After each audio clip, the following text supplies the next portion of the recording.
ആത്മാവിന്റെ സ്വരൂപം സച്ചിദാനന്ദമാണ്. അതിൽ സത്ത്, ചിത്ത്, ആനന്ദം ഇങ്ങനെ 3 ആയിട്ടാണ് ഇത് പറഞ്ഞിരിക്കുന്നത്. അതിൽ സത്തിനെ പറ്റി പറയുന്ന ഈ സത്ത് എന്ന് പറയുന്നത് ത്രികാലത്തിലും ബാധിക്കാതിരിക്കുന്നു. ത്രികാലം എന്ന് വെച്ചാൽ ജാഗ്രതയിലും സ്വപ്നത്തിലും സുഷുപ്തിയിലും ഏതെന്നാണോ അതിന് ഒരു ബാധയില്ലാതിരിക്കുന്നത് അതിനെയാണ് സത്തെന്ന് പറയുന്നത്. പിന്നെ പറയുന്നത് ഈ സത്തിലാണ് ഈ അണ്ടകടാഹങ്ങളെല്ലാം ഇരിക്കുന്നത്. എല്ലാം ഈ സത്തിൽ വെറുതെ തോറ്റമായിട്ടിരിക്കുന്നു. നമുക്കറിയാം ആകാശമാണ് ഇതിനെല്ലാത്തിനും പദാർത്ഥങ്ങൾക്കെല്ലാം ഇടം കൊടുത്ത് ആകാശത്തിലാണ് ഇതെല്ലാം ഇരിക്കുന്നത് നമുക്കറിയാം. പക്ഷെ ഈ ആകാശം അതിലിരിക്കുന്നു എന്നുള്ളത് അറിഞ്ഞൂടാ. യഥാർത്ഥത്തിൽ ഈ സത്തിലാണ് ഈ ആകാശം തോന്നുന്നത്. വാസ്തവത്തിൽ ആകാശം ഒരു തോറ്റമായിട്ടാണ് സത്തിലിരിക്കുന്നത്. സത്തിൽ നിന്ന് വേറെ എന്തോ ഒരു എക്സിസ്റ്റൻസ് അല്ലത്. പറയണമെങ്കിൽ സത്ത് തന്നെ അത്. ആകാശം എന്ന് പറയുന്ന സത്ത് തന്നെയാണ് എന്ന് പറയാം. ഇരിക്കട്ടെ. ഈ ലക്ഷണം കൊണ്ട് നമുക്കെന്താണ് പ്രയോജനം എന്ന് ചോദിച്ചാൽ ഇതെല്ലാം ഇരിക്കുന്ന ഇതിലാണ്. അപ്പം ഞാനും അതിലാണ് ഇരിക്കുന്നത്. അപ്പം യഥാർത്ഥത്തിൽ അങ്ങനെയാണെങ്കിൽ ഈ ഞാൻ അതിനെ ഒന്ന് പരിശോധിക്കാമെന്ന് വിചാരിച്ചാരെങ്കിലും പരിശോധിക്കുകയാണെങ്കിൽ അത് ഉപലക്ഷിക്കാൻ പറ്റും എന്നാണ് പറഞ്ഞതിൻ്റെ അർത്ഥം. നമ്മുടെ ജനക രാജാവിന് ശുഗമഹർഷിക്ക് ഉപദേശിച്ചത് ഇതാണ്. ശുഗൻ വന്നു. അദ്ദേഹത്തിൻ്റെ പിതാവായ വ്യാസഭഗവാന്റെ നിർദ്ദേശപ്രകാരം ശുഗൻ ഇവിടെ വന്നു. ഇവിടെ ജനക മഹാരാജാവിൻ്റെ സന്നിധിയിൽ വന്നു. അപ്പോൾ വന്നപ്പോഴെന്താണ്, ഈ കുട്ടിക്ക് എല്ലാം അറിയാം. ഓവർ ബ്രൈറ്റാണ്, ഓവർ എക്സ്ട്രാ ബ്രില്യൻറ്റ്. ഒന്നും പറയുന്നുമ്പേ അറിയാം. അങ്ങനത്തെ ഒരു രീതിയിൽ നിൽക്കുന്ന പയ്യനാണ്. വ്യാസഭഗവാൻ നല്ല പരിശ്രമിച്ചു. അവന് ഇത് പറഞ്ഞു കൊടുക്കാമെന്ന് വിചാരിച്ചു. ഞാനും ഉപദേശിക്കാമെന്ന് വിചാരിച്ചു. പല ആവർത്തി വിളിച്ചു. മോനെ വാ, നിനക്ക് അച്ഛൻ പറഞ്ഞു തരാം. നീ ആ ഭാഗവതം ഇതെല്ലാം എഴുതിയതെല്ലാം നീ വായിച്ചു. അറിയാം അച്ഛൻ, എല്ലാം അറിയാം. ഒരു പക്ഷേ വ്യാസഭഗവാനെ ഓർമ്മിച്ച് പറയുന്നതിനെക്കാട്ടി സ്പീഡിൽ ഈ പയ്യൻ പറയും. ആ രീതിക്കുള്ള പയ്യൻ. അവസാനം വ്യാസർക്ക് മനസ്സിലായി തനിക്ക് ഈ കുട്ടിയിലെ ഒന്നും ചെയ്യാൻ സാധിക്കില്ലെന്ന്. അങ്ങനെ പറഞ്ഞു വിട്ടതാണ് ജനക മഹാരാജാവിൻ്റെ അടുത്ത്. ജനക മഹാരാജാവിൻ്റെ അടുത്ത് എത്തിയ ബ്രഹ്മർഷിയല്ല, ശുഗൻ അന്ന് കുട്ടിയാണ്. എല്ലാം മനസ്സിലാക്കിയ ജനകൻ എന്ത് ചെയ്തു, ഈ കുട്ടിയെ ഒന്ന് പരീക്ഷിക്കാൻ വേണ്ടി 3 ദിവസം വരെ ഈ കുട്ടിയെ മൈൻഡ് ചെയ്യാതെ അവിടെ നിർത്തിയിരുന്നു. അവിടെ ഉള്ള കിങ്കരന്മാരോടൊക്കെ പറഞ്ഞു, ഇങ്ങനെ ഒരു പയ്യൻ വരും, നിങ്ങളൊരു കാര്യം ചെയ്യണം, അവൻ ആദ്യം കണ്ട ഭാവം കാണിക്കരുത്, അവരെന്തെങ്കിലും ചോദിച്ചു വരികയാണെങ്കിൽ പറയരുത് എന്നൊക്കെ പറഞ്ഞു ഒരു ജസ്റ്റ് അവോയ്ഡ് ചെയ്യുന്ന വിധത്തിൽ നിർത്തിയിരുന്നു. അങ്ങനെ നിന്ന് 3 ദിവസം കഴിഞ്ഞ് അന്ന് കഞ്ഞി മാത്രം കുടിച്ച് എത്രയോ ഉറങ്ങിയിട്ടില്ല, ഒരേ കണക്ക് നിന്നു, ഇരുന്നിട്ടില്ല, കിടന്നിട്ടില്ല. ഇങ്ങനെ നിന്ന 3 ദിവസം കഴിഞ്ഞ് കുട്ടിയെ വിളിച്ചിട്ട് ജനമഹാരാജാവ് ഉപദേശിച്ച് എന്താണെന്നറിയാം. ഇപ്പം പക്വനാണെന്ന് മനസ്സിലായി.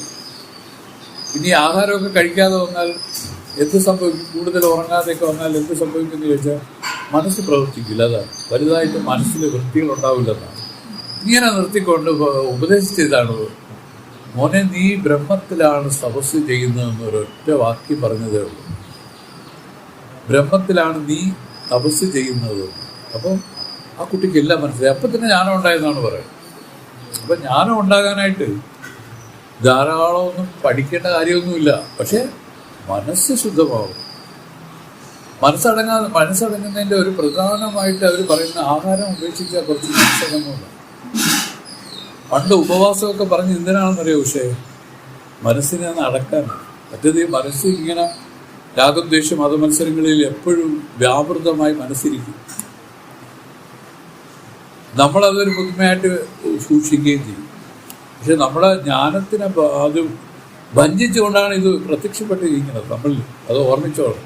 അതുകൊണ്ട് ഇത് മനസ്സിലാക്കി അവർ പറഞ്ഞു കൊടുത്തു, ഈ മനസ്സൊന്നും ശുദ്ധമായാൽ മതി. വാസ്തവത്തിൽ മനസ്സിൻ്റെ അശുദ്ധിയാണ് ഈ അനുഭവം നിന്നിൽ തെളിഞ്ഞ് കാണാത്തതിന് കാരണമായിരിക്കുന്നത്. അപ്പം അത് മനസ്സിലാക്കി വെച്ചുകൊണ്ട് ഈ കുട്ടിക്ക് എന്തൊക്കെയാണുള്ളത് എല്ലാം അറിയാം. അങ്ങനെ എല്ലാം അറിയാവുന്നൊരു ഭാവമുണ്ട് ഈ കുട്ടിക്ക്. ഇങ്ങനെ വെച്ചുകൊണ്ട് വ്യാസഭഗവാൻ അനവധി പ്രാവശ്യം വിളിച്ച് ഉപദേശിക്കാൻ ഭാവിച്ചു.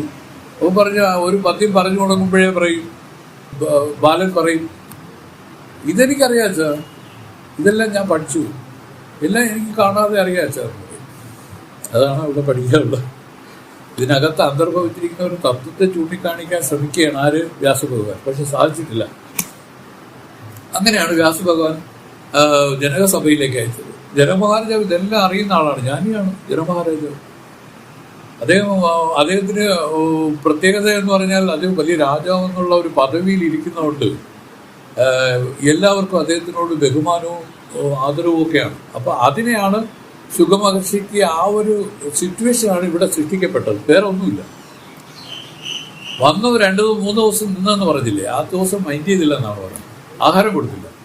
2ാമത്തെ ദിവസം വന്നിട്ട് ഒരാള് പിന്നെ ശകാരിച്ചു, താനിവിടുന്നവിടെ വന്ന് താനെന്താ ഇവിടെ ഇന്ത്യയുടെ കയറി നിൽക്കുന്നത്, ഞങ്ങൾക്ക് ജോലി ചെയ്യാൻ സമ്മതിക്കാതെ, കാരണം ഇവിടെ വെളിയിലെങ്ങനെ ഇറങ്ങിയില്ല എന്നൊക്കെ പറഞ്ഞ് ശകാരിച്ചു.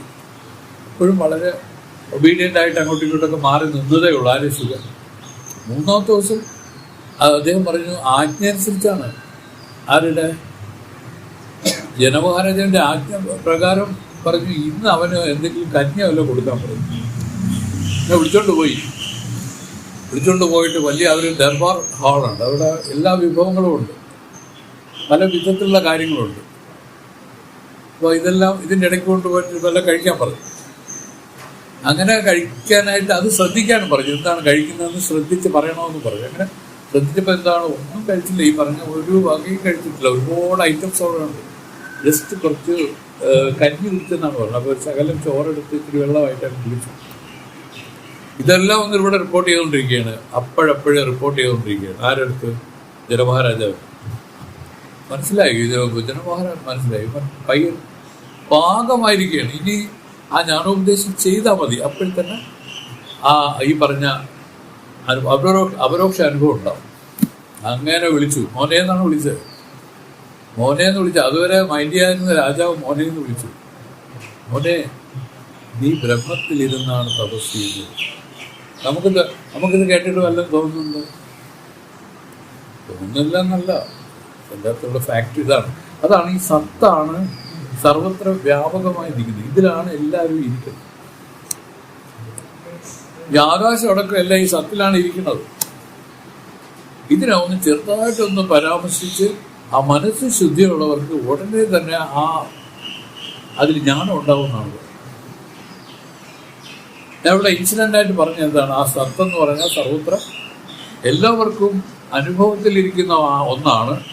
ഇത് ജാഗ്രതയിലും സ്വപ്നത്തിലും സുഷുപ്തിയിലും 3 അവസ്ഥകളിലും ബാധിക്കാതെ, അതായത് ഇതിൻ്റെ പരിവർത്തനം വരാതിരിക്കുന്ന ഒന്നാണ്. ഇതാണ് ഞാനെന്ന് നമ്മൾ പറയുന്നത്. ഇതിനെയാണ് ഞാനെന്ന് പറയുന്നത്. ആ ഞാൻ എവിടെയാണെന്ന് നോക്കാതെ നമ്മൾ ഞാനെന്ന് പറയുന്നത് സാമാന്യമായി ഈ സത്തിനെയാണ്. അപ്പോൾ ഇതിനെ അന്വേഷിച്ച് പോയാൽ അവർ പറയുന്നു, ഇതിൻ്റെ വിശേഷാംശമായിരിക്കുന്ന ചിത്തും ആനന്ദവും കൂടെ ഇയാൾക്ക് അനുഭവത്തിൽ വരും. അത് അനുഭവമാണ്, കാണുന്നതല്ല. ഇതാണ് സത്ത്. ഈ സത്ത് ഉള്ളത് കൊണ്ടാണ് സത്യം പറഞ്ഞാൽ ഇതെല്ലാം ഉപദേശിക്കാൻ പോലും സാധിച്ചിരിക്കും. അല്ലെങ്കിൽ ഒരിക്കലും സാധ്യമല്ലാത്ത ഒരു സംഭവമായിട്ട് ഇത് ഇരിക്കുമായിരുന്നു. പുണ്യശാലികൾക്ക് മാത്രമായിട്ട് ചുരുങ്ങുമായിരുന്നു, വളരെ സിമ്പിൾ ഇതായിട്ടുള്ളത്. അതേസമയം ഇപ്പം അങ്ങനെയല്ല, സാധാരണക്കാർക്കും ഇത് വേണമെങ്കിൽ രമണ ഭഗവാൻ പറയുന്ന പോലെ ഈ അന്വേഷണം ചെയ്യൂ എന്ന് പറഞ്ഞ് ഭഗവാൻ പറഞ്ഞു. ഇങ്ങനെ ഓരോ സന്ദർഭത്തിലും ഈ ഞാൻ എന്ന് എഴുമ്പി വരുന്നതിന് ഇത് ആരാണെന്ന് പരിശോധിക്കുകയാണെങ്കിൽ അവർ പറയുന്നു, പതുക്കെ ഇതിൻ്റെ അധിഷ്ഠാനമായിരിക്കുന്ന ചിത്ത ആനന്ദം, ഇതാണ് അധിഷ്ഠാനം. ചിത്തും ആനന്ദത്തിനെയാണ് അധിഷ്ഠാനം എന്ന് പറയുന്നത്. സത്തിനെ നമ്മൾ പറയും ആധാരം എന്ന് പറയും. ആധാരം ആർക്കും അറിഞ്ഞിട്ടില്ല, പക്ഷേ അധിഷ്ഠാനം എല്ലാവർക്കും അറിഞ്ഞിരിക്കുക. ഇപ്പൊ കയറിനെ പറ്റി പറയുമ്പോൾ കയറെന്നുള്ള സാമാന്യമായിട്ടുള്ള ഇത് എന്നൊക്കെ പറയുന്നത് ആ കയറിന്റെ സാമാന്യ രൂപത്തെയാണ്. അതെന്ന് പറഞ്ഞു. വിശേഷ രൂപം കാണാത്തതുകൊണ്ടാണ് പാമ്പെന്നൊരു ആരോപണം അതിലേർപ്പെട്ടത്. വിശേഷ രൂപം എന്ന് പറഞ്ഞത് ഈ ചകിരിയും പെനച്ചിലും ഒക്കെയാണ്. കയറ് വ്യക്തമാവാതെ വന്നപ്പോൾ പാമ്പെന്നൊരു തോന്നലുണ്ട്, അധ്യാസം ഉണ്ടായിരുന്നുള്ളൂ. അല്ല, അങ്ങനെയല്ലേ? ഇതാണ്. അപ്പം വാസ്തവത്തിൽ ഈ അധ്യാസത്തിന് കാരണം പാമ്പ് ഈ കയറിനെ പൂർണ്ണമായി അറിയാത്തതാണ്. അതുപോലെ സാമാന്യമായ സത്തിനെ അറിഞ്ഞ് അത് വിശേഷമായിരിക്കുന്ന ചിത്തം ആനന്ദം അറിയാതിരിക്കുന്നത് കൊണ്ടാണ് ഈ ലോകഭ്രമ ഇതിൽ ഏർപ്പെട്ടിരിക്കുന്നത്. ലോകഭ്രമം എന്ന് വെച്ചാൽ ഈ ശരീരം അടക്കം ഇത് ലോകത്തിന്റെ ഭാഗമാണ്. ഈ പഞ്ചഭൂതമയമായിരിക്കുന്ന ഈ ശരീരം ലോകവും പഞ്ചഭൂതമയം തന്നെ. സർവത്ര പഞ്ചഭൂതമയമായിരിക്കുന്ന ഇതിനെയാണ് ഈ കാര്യങ്ങളെയാണ് നമ്മൾ അറിഞ്ഞുകൊണ്ട് വിവേകമില്ലാത്തത് കൊണ്ട് അതിൽ ഭാവിച്ചിരിക്കുകയാണ്. ഞാനൊന്ന് ഭാവിച്ചിരിക്കുകയാണ്, യഥാർത്ഥത്തിൽ ഞാനല്ലോ. ഇതിനെ ഒന്ന് തിരിച്ചറിയിക്കാൻ വേണ്ടിയാണ് വേദം ശ്രമിക്കുന്നത്. അതിൻ്റെ ഭാഗമായിട്ട് ആ സത്ലക്ഷണം ഇങ്ങനെ പറഞ്ഞു. സാമാന്യമായിരിക്കുന്ന ഒരു ജ്ഞാനത്തെയാണ് സത്യം എന്ന് പറയുന്നത്. ഇത് രണ്ട് ജ്ഞാനം ഉണ്ടോയെന്നൊക്കെ ചോദിച്ച് പൂർവപക്ഷികളൊക്കെ ഉണ്ട്. പക്ഷെ അവിടെ നിൽക്കട്ടെ, ഇത് സാധാരണക്കാർക്കും വിളങ്ങാൻ വേണ്ടിയിട്ട് ഇവരിങ്ങനെ പകുത്ത് പറയണതാണ്. സത്തിൽ തന്നെ ചിത്തും ആനന്ദം ഇരിക്കുകയാണ്, പക്ഷെ വളരെ സൂക്ഷ്മമായിട്ടിരിക്കുകയാണ്. സത്ത് തന്നെയാണ് ചിത്ത് തന്നെയാണ് ആനന്ദം. ഈ സത്തും ചിത്തും ആനന്ദവും മൂന്നല്ല, ഒന്ന് തന്നെയാണ്. പക്ഷെ എങ്കിലും നമുക്കിവിടെ പിരിച്ചു പറയണം. എന്തിനു പിരിച്ചു പറയണം എന്ന് ചോദിച്ചാൽ, സാധാരണക്കാർക്ക് കൂടെ അതിൻ്റെ ഒരു ഐഡിയ കിട്ടട്ടെ എന്ന് വിചാരിച്ച് വേദം ചെയ്തിരിക്കുന്നതാണ്. നമ്മുടെ മനസ്സ് എത്ര കലുഷിതമായാലും സത്തെന്നുള്ള ഭാവത്തിൽ അറിയാതിരിക്കുന്നില്ല. എല്ലാവരും അറിഞ്ഞോ അറിയാതെയോ ഞാനെന്ന് പറയുന്നത് ഈ സത്തിനെയാണ്. ഈ സത്തിനെ തൊട്ടാണ് പറയുന്നത്. ഇതാണ് ഞാൻ. ചിന്മയസ്വാമി പണ്ട് പറയുമായിരുന്നു, ഈ ഞാനെന്നുള്ള പദം ആരെങ്കിലും പഠിപ്പിച്ചതാണോ? അല്ല, ഇത് ഓർമ്മിച്ചോ ചിന്തിച്ചോ പിന്നെ എന്തെങ്കിലും കാരണം കൊണ്ടോ പറയുന്നതാണോ? അല്ല, ഇതിൽ സ്വാഭാവികമായിട്ട് ഈ ഞാൻ അത് തന്നെയാണ്. അഹം അത് തന്നെ. ഓം ഇതെല്ലാം ഒന്ന് തന്നെ. ഇതിങ്ങനെ കിളർന്നുകൊണ്ടിരിക്കുന്നതാണ്. ഇങ്ങനെ പ്രവാഹ രൂപമായിട്ട് വന്നുകൊണ്ടിരിക്കുകയാണ് ഇത്. അത് തന്നെയാണ് ബോധം. അതിൻ്റെ ഉറ്റുനോക്കിയിരിക്കുന്നതിനാണ് ധ്യാനം. ആ ഉറ്റുനോക്കുന്നതുകൊണ്ട് എന്ത് സംഭവിക്കുന്ന വെച്ചാൽ, സർവത്ര എല്ലാം അഴിഞ്ഞ് താൻ മാത്രമായിരിക്കുന്ന ഒരു സമാധി ഇതിൽ വരും. ആ സമാധിയിൽ വാസ്തവത്തിൽ എന്താണെന്നുള്ള തിരിച്ചറിവ് വരും. അവരാണ് ജ്ഞാനികൾ. നമുക്ക് എന്തിനാണ് ഇല്ലാതെ പോയത്? ജ്ഞാനമൊക്കെ ഉണ്ട്, പക്ഷെ തിരിച്ചറിവില്ല. തിരിച്ചറിവ് എന്ന് പറയുന്ന ഒരു സാധനമുണ്ട്. പിന്നെ ഈ ലോക കാര്യങ്ങൾ ഒന്നും അവരെ ഹാണ്ട് ചെയ്യില്ല. അവർ പറയും, ഒരു ജ്ഞാന കവചം ധരിച്ചു കഴിഞ്ഞു. പിന്നെ ഏതെല്ലാം അസ്ത്രങ്ങൾ വിട്ടാലും അവർ വരില്ല, അവരിലേക്ക്. ഇതാണ് ജ്ഞാന കവചം. ജീവിച്ചിരിക്കുന്ന കാലം നമ്മൾ ഈ ജ്ഞാനം ഉണ്ടാക്കണമെന്ന് പറഞ്ഞതിൻ്റെ ഉദ്ദേശം ഇതാണ്. നമുക്ക് അനുഭവിക്കേണ്ട പ്രാരബ്ധ വിഷയങ്ങൾ ഒരുപാടുണ്ട്. ഇതെല്ലാം മുജ്ജന്മത്തിലൊക്കെ ചെയ്ത കടങ്ങളാണ്. മുജ്ജന്മത്തിലൊക്കെ നമ്മൾ ചെയ്തു കൂട്ടിയ കാര്യങ്ങളാണ് നമ്മൾ വേട്ടയാടുന്നത്. അപ്പം നമ്മൾ എന്ത് ചെയ്യണം? ആ ജ്ഞാന കവചം ഉണ്ടെങ്കിൽ ഇതെല്ലാം വരും, പക്ഷെ നമ്മളെ ബാധിക്കില്ല. തന്നെ ബാധിക്കാതിരുന്നാൽ മതിയല്ലോ. ഇത്രേ നമുക്ക് ചെയ്യാൻ പറ്റുള്ളൂ. തന്നെ ബാധിക്കുന്നതിന് കാരണം എന്താണെന്ന് ചോദിച്ചാൽ, ജ്ഞാനമില്ലായ്മയാണ് കാരണം എന്നാണ് പറഞ്ഞത്. ജ്ഞാനമില്ലാതെന്ന് വെച്ചാൽ അർത്ഥം യഥാർത്ഥമായിരിക്കുന്ന തന്നെ അറിഞ്ഞില്ല. പിന്നെ എന്തറിഞ്ഞു? ഈ ദേഹത്തെ ഞാനെന്ന് അറിഞ്ഞിരിക്കുകയാണ്. ഈ ദേഹമാണെങ്കിലോ തന്നാൽ അറിയപ്പെടുന്ന ഒരു കാര്യമാണ്. ഇതെല്ലാം കാര്യങ്ങളാണ്. ഈ കാര്യങ്ങൾ ആ കാരണമായിട്ട് ഏത് ബന്ധമൊന്നുമില്ല. അപ്പൊ കാര്യങ്ങൾ അറിഞ്ഞുകൊണ്ട് മയങ്ങി എന്ന് പറഞ്ഞ അർത്ഥം പിന്നെ ചിന്തിക്കാതെ അങ്ങനെ ഇരിക്കുന്ന ഒരു നിലയാണ് അജ്ഞാനം.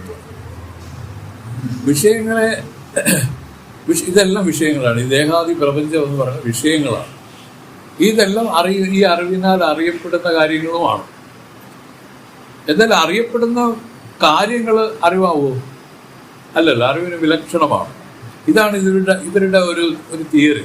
എന്നുവെച്ചാൽ കാണപ്പെടും പൊരുളിൽ കാണുന്നവൻ ഉണ്ടാവില്ല. വേറെ വിധത്തിൽ പറഞ്ഞാൽ, ഈ കാണപ്പെടുന്ന പൊരുളെല്ലാം കാണുന്നവരിൽ നിന്ന് അന്യമാണ്.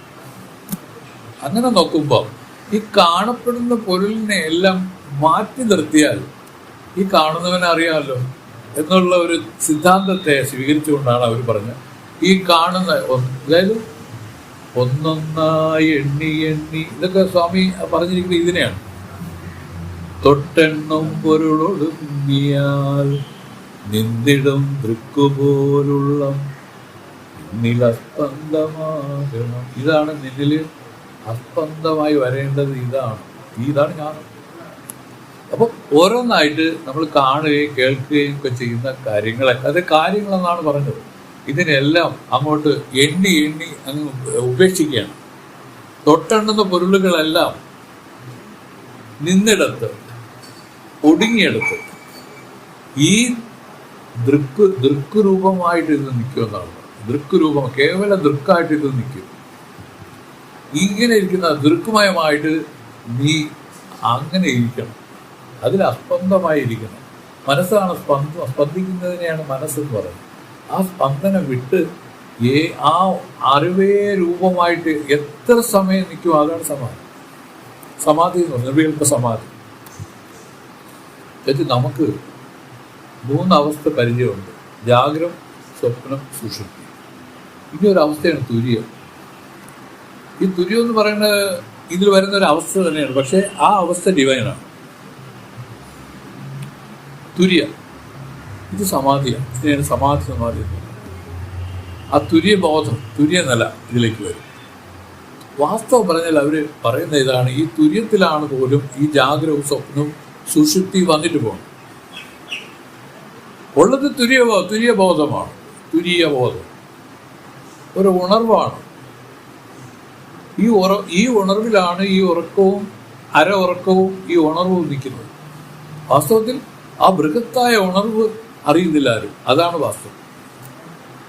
അതിൽ ഈ ചെറിയ ഉണർവ് അതാണ് ജാഗ്രത. ഉറക്കം അതാണ് സ്വപ്നം. ഡീപ്പ് സ്ലീപ്പ് അതാണ് സുഷുപ്തി. 3 ഏതിലാണ് വരുന്നത്? ഈ ഉണർവിലാണ്. അപ്പൊ ഈ ഉണർവിനെ അതാണ് അറിവിനും അറിവായി എന്ന് പറഞ്ഞു. അറിവിനും അറിവായി ഗുരുദേവൻ ഇതെല്ലാം ഭയങ്കരമായിട്ട് പാടി വിശദീകരിച്ചിട്ടുണ്ട്. പക്ഷെ ജ്ഞാനത്തിലേക്ക് വരാതെ അതിന് അർത്ഥമെടുക്കാറില്ല. അപ്പോൾ ഇത് മനസ്സിലാക്കിക്കൊള്ളുക. അപ്പം ഇതാണ് ഈ ബോധം, ഈ തുര്യബോധം, ഈ സമാധി. വാസ്തവത്തിൽ അതാണ് തൻ്റെ യഥാർത്ഥ സ്വരൂപം. പക്ഷെ ഇത് ദൃക്കാണ്. ഇതാണ് വാസ്തവത്തിൽ ദൃക്ക്. ഈ ദൃക്കിലാണ് ഈ ദൃശ്യങ്ങളായിരിക്കുന്ന ജാഗ്രവും സ്വപ്നവും സുഷുപ്തിയും 3 അവസ്ഥ വന്നിട്ട് പോകുന്നത്. അതുകൊണ്ടാണ് ഈ ദൃക്കിന് ഇതിനെ അറിയാവുന്നത്. സുഷുപ്തി നമുക്ക് അറിഞ്ഞൂടെ?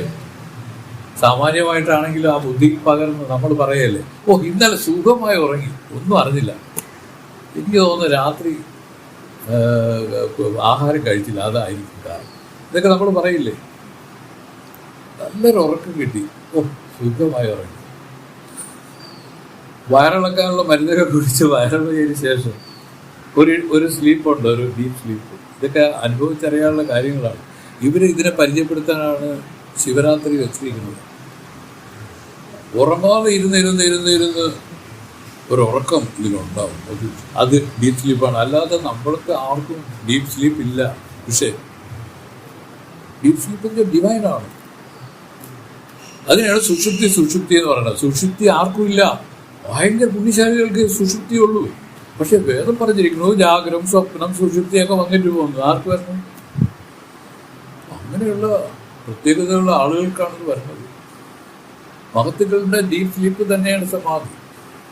സമാധിയും സുഷുപ്തി രണ്ടല്ല, ഒന്ന് തന്നെയാണ്. പക്ഷെ ഇവിടെ ബോധം കെട്ടുള്ള രൂപത്തിലുള്ള സുഷുപ്തിയാണ്. ഇതല്ല.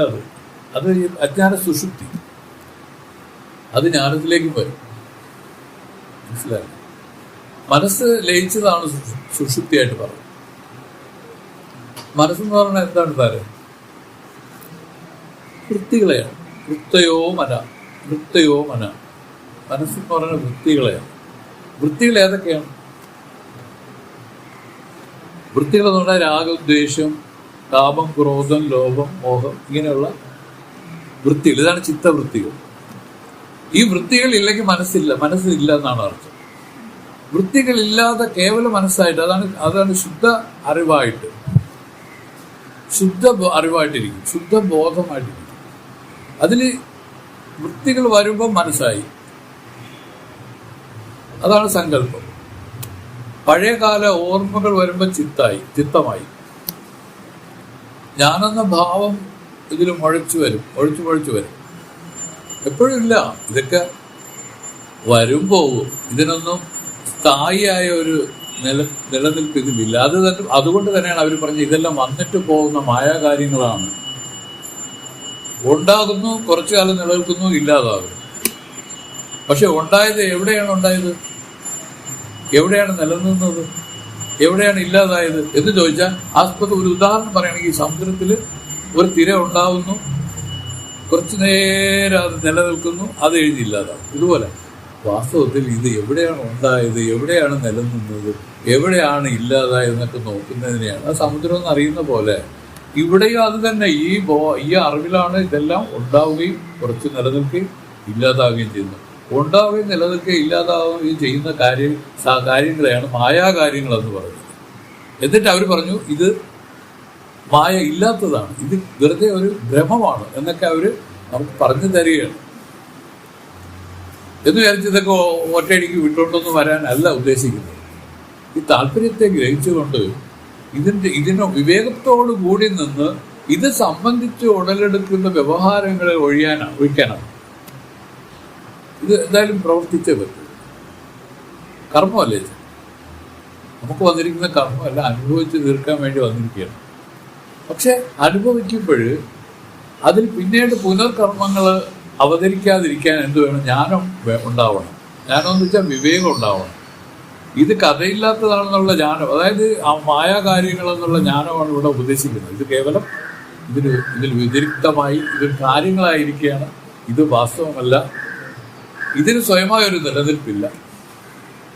പരിശോധിച്ച് ചെന്നാൽ ഇത് സ്വർണ്ണമെന്ന് കാണാം. അതുപോലെ ആഭരണങ്ങളെ പരിശോധിച്ച് ചെന്നാൽ എങ്ങനെ സ്വർണ്ണമെന്ന് കാണുന്നു, തിരയും നുരയൊക്കെ പരിശോധിച്ചാൽ എങ്ങനെയാണ് സമുദ്രമെന്ന് കാണുന്നത്, ഇതുപോലെ ഇതിനെല്ലാം പരിശോധിച്ച് ചെന്നാൽ ഇതും ആ ബോധമാണെന്നറിയാം, ഈ അറിവാണെന്നറിയാം. ഇതിനെയാണ് തൻ്റെ യഥാർത്ഥ രൂപം എന്ന് പറയുന്നത്. ഈ രൂപം നമുക്ക് എല്ലാവർക്കും ഉണ്ട്. ഇതാണ് അടിത്തറ. ഈ അടിത്തറയിലാണ് ഇതെല്ലാം വരികയും പോവുകയും ഇങ്ങനെ ചെയ്തുകൊണ്ട് ഒരു ഡാൻസ് കളിച്ചുകൊണ്ട് ഇങ്ങനെ നിൽക്കുകയാണ്. അറിഞ്ഞവർക്ക് ഇത് വിനോദവും, അറിയാത്തവർക്ക് ഒയ്യോ ചത്തുപോകുന്നുള്ള പേടിയോ. മനസ്സിലല്ലേ? ഇങ്ങനെയാണ് ഇരിക്കുന്നത്. അതാണ് മഹത്തുക്കളും സാധാരണ നമ്മളെ പോലുള്ള ആളുകളും തമ്മിലുള്ള വ്യത്യാസം. അവർ ധീരന്മാരെന്ന് അവരെ പറയാൻ കാരണം അവര് ഇതിന്റെ രഹസ്യം മനസ്സിലാക്കി. ഇതിന്റെ രഹസ്യമാണ്, ജ്ഞാനമാണ് ഇതിന്റെ രഹസ്യത്തെ അറിയിക്കുന്നത്. അതോടുകൂടി ഇവരുടെ എന്തോ പറയില്ല, നമുക്കിപ്പം നമ്മുടെ അറിവില്ലായ്മ കൊണ്ട് നമുക്ക് നമ്മുടെ ഉള്ളിൽ ഉരുക്കൂടിയിരിക്കുന്ന ദുഃഖങ്ങളുടെ ഒരു പട്ടിക പറയുകയാണെങ്കിൽ എണ്ണിയാൽ ഒടുങ്ങില്ല. പക്ഷെ നമുക്ക് തോന്നുന്നു ഒരു കുഴപ്പമില്ല. അതിന്റെ കാരണം എന്താണ്? റിയലി ഒന്നും ഒരു കുഴപ്പവും ഇല്ല തന്നെ. പക്ഷെ ഇവൻ ഇടയ്ക്കിടയ്ക്ക് ഇങ്ങനെ ഹോണ്ട് ചെയ്യുമ്പം അത് സത്യബുദ്ധിയോടുകൂടി നമ്മൾ എടുക്കുന്നതുകൊണ്ട് കർമ്മങ്ങൾ ഉണ്ടായിക്കൊണ്ടിരിക്കുകയാണ്. അപ്പോൾ ആ കർമ്മങ്ങൾ എങ്ങനെയാണ് ഇനി എത്രയോ ജന്മങ്ങൾ എടുത്ത് അനുഭവിച്ച് തീർക്കേണ്ട വിധത്തിൽ വന്നുകൊണ്ടിരിക്കുക. അത് നമ്മളെ അറിയാതെ ചെയ്യുന്ന ഒരു അബദ്ധമാണ്. ഇത് പറയുന്നു. അതിൻ്റെ കാര്യം മനസ്സിലായി കഴിഞ്ഞാൽ ഈ കർമ്മം ഇതിലൊടുങ്ങി വിദേഹമുക്തി ഇതിൻ്റെ ഫലമായി വരും. വിദേഹമുക്തി എന്ന് പറഞ്ഞാൽ നമ്മുടെ യഥാർത്ഥ നേച്ചർ ഇതിലുണ്ടാവും, ശാശ്വതമായ ഒരു നില. പിന്നെ അതിലൊരു മാറ്റവും ഇല്ല, അങ്ങോട്ടും ഇങ്ങോട്ടും ഒന്നും മാറില്ല. പറഞ്ഞില്ലേ, ദേവന്മാരും തിര്യക്കുകളും മനുഷ്യരും എല്ലാം 3 ഗുണങ്ങളിൽ വന്നിരിക്കുന്നവരാണ്. അവർ പറയാം അല്ലേ, പുണ്യം പാപം മിശ്രം, ഇങ്ങനെ 3 കർമ്മങ്ങളിൽ പെട്ട് വന്നിരിക്കുന്നവരാണ്. പുണ്യം മാത്രം ചെയ്യുന്ന ആളുകൾ അല്ലെങ്കിൽ പുണ്യ ആധിക്യം വരുമ്പോഴും ദേവന്മാരായിട്ടുള്ള ജന്മം ഉണ്ടാവും. പാപം അധികരിച്ച് നിൽക്കുമ്പം ഈ തിര്യക്കുകളായിട്ടുള്ള ജന്മം ഉണ്ടാവും. തിര്യക്കൾ എന്ന് വെച്ചാൽ ഈ പറയുന്ന ജന്തുക്കളായിട്ടൊക്കെ പോകും, താൽക്കാലികളായിട്ടൊക്കെ. പുണ്യപാപങ്ങൾ ഇടകലർന്ന് നിൽക്കുന്ന രൂപത്തിൽ വരുന്നത് മനുഷ്യരായിട്ട് ജന്മം ഉണ്ടാവും.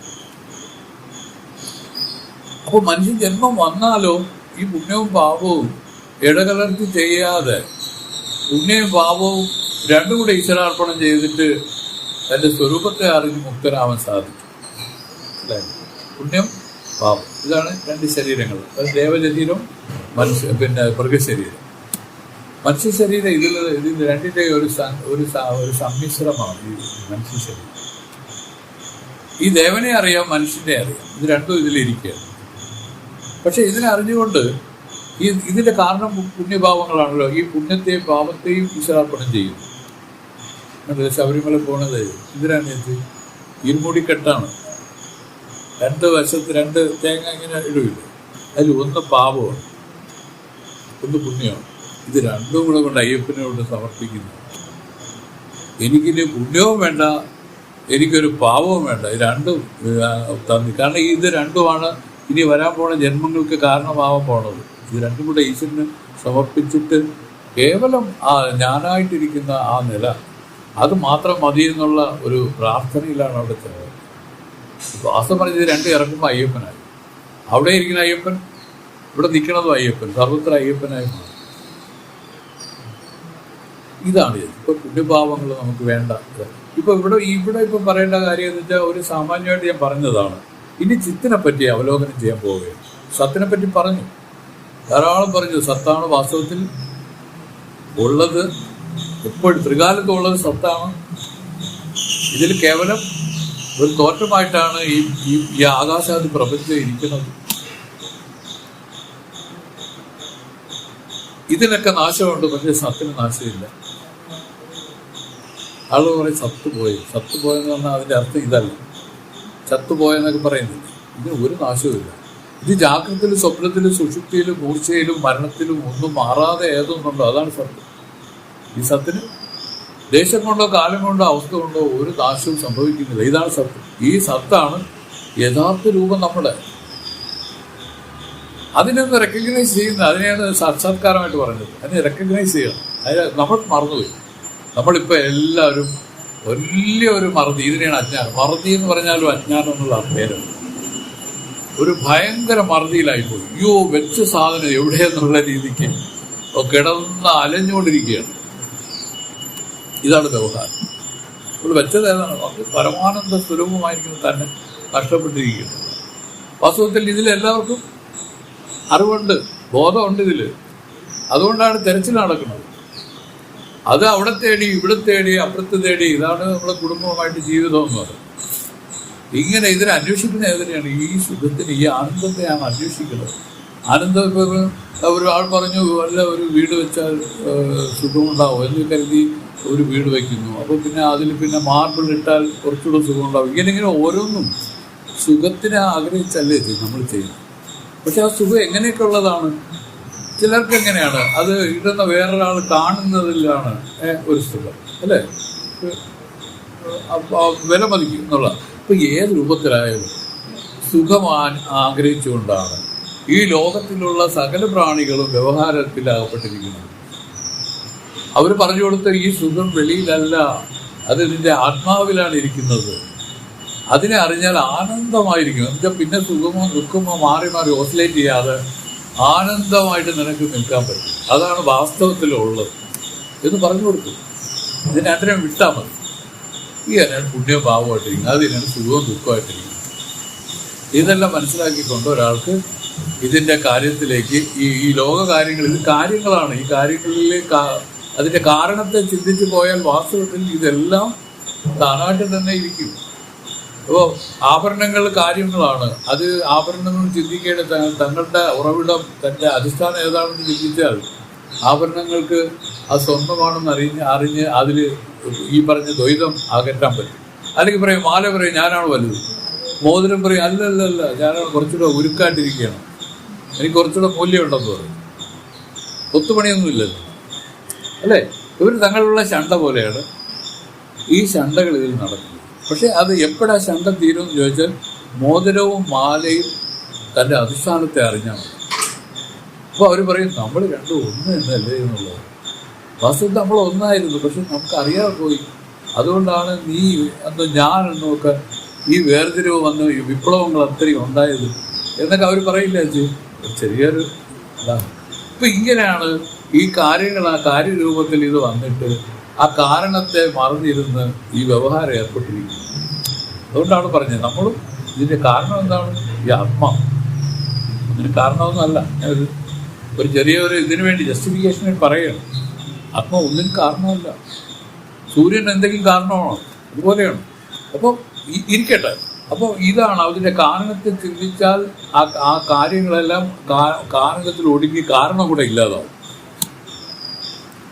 കാര്യവും കാരണവും ഒരുമിച്ചില്ലാതാവുന്ന ഇടത്ത് താൻ പ്രകാശം. അപ്പോൾ പ്രകാശിക്കുന്നു പറയുമ്പോഴേ താനെന്ന് പറയുന്നത് എങ്ങനെ ഇരിക്കുന്നു നമുക്ക് അറിഞ്ഞുകൂടാ. അറിവേ രൂപമായിട്ടിരിക്കുന്നു, ഒരു സമയത്തും അണയാത്ത ഒരു ദീപമായിട്ടിരിക്കുകയാണ് ഈ ആത്മ. അതിനെ പ്രകാശിപ്പിക്കാതെ വേണ്ട, അത് പ്രകാശിച്ചിരിക്കുന്നു. പക്ഷെ അറിയാതെ പോയി മനസ്സിൻ്റെ ആ കൽമഷങ്ങൾ, വിവേകം, ശൂന്യത, അറിവില്ലായ്മ. ശാസ്ത്രപരിജ്ഞാനം വേണം ഇതിൽ, ഒരുപാട് ശാസ്ത്രപരിജ്ഞാനം വേണം. ഒപ്പം നമ്മുടെ മനസ്സിനെ ശുദ്ധീകരിക്കണം, നമ്മൾ തന്നെ ശുദ്ധീകരിക്കണം. ഒരു ഗുരുവിനെ തേടി പോകുന്ന ഒരു ശിഷ്യന്റെ മിനിമം ക്വാളിഫിക്കേഷൻ എന്താണെന്നറിയാം? അവൻ ഈ ലോകം ദുഃഖമാണെന്ന് തിരിച്ചറിഞ്ഞിട്ടാണ് പോകുന്നത്. ഈ ലോകം ദുഃഖമാണ്. എങ്ങനെയാണ് ദുഃഖം? പണം ഉണ്ടെങ്കിൽ ദുഃഖം, ഇല്ലെങ്കിൽ ദുഃഖം. കുട്ടികളുണ്ടെങ്കിൽ ദുഃഖം, ഇല്ലെങ്കിൽ ദുഃഖം. ആരോഗ്യം ഉണ്ടെങ്കിൽ ദുഃഖം, ഇല്ലെങ്കിൽ ദുഃഖം. എന്തിലും ഒരു കോമൺ ഫാക്ടറായിട്ട് ദുഃഖത്തെ വേണേ വെക്കാം. ദുഃഖം കോമൺ ഫാക്ടറായിട്ട് എടുത്താൽ എല്ലാത്തിനും ആ ബ്രാക്കറ്റിനകത്തിടാം, അല്ലേ? ഇത് തിരിച്ചറിവ്. ഈ തിരിച്ചറിവിനെയാണ് വിവേകം എന്ന് പറയുന്നത്. വസ്തുക്കളിൽ തിരിയണ എന്തുകൊണ്ടാണ്? ഇതിനെപ്പറ്റി അവർ മനസ്സിലാക്കി. അവർ പൂർവ്വജന്മത്തിലെ പുണ്യം കൂടെ ഇതിലുണ്ട്, അത് വേറെ കാര്യം. ഇങ്ങനെയാണ് അവർ ഒരു ഗുരുവിനെ എങ്ങനെയാണ് ഇതിൽ നിന്ന് രക്ഷപ്പെടാൻ ഒരു മാർഗമെന്ന് ആലോചിച്ച് ഇങ്ങനെ ചുറ്റിക്കറങ്ങുമെന്നാണ് പറയുന്നത്. ഈ ലോകം മുഴുവൻ ചുറ്റിക്കറങ്ങും അവർ. അങ്ങനെ ഇരിക്കുമ്പോഴാണ് ഒരു പുണ്യാത്മാവിനെ ഒരു മകൻ ഗുരുവിൻ്റെ അടുത്തൊക്കെ പോയി പറ്റാൻ സാധിക്കുന്നത്.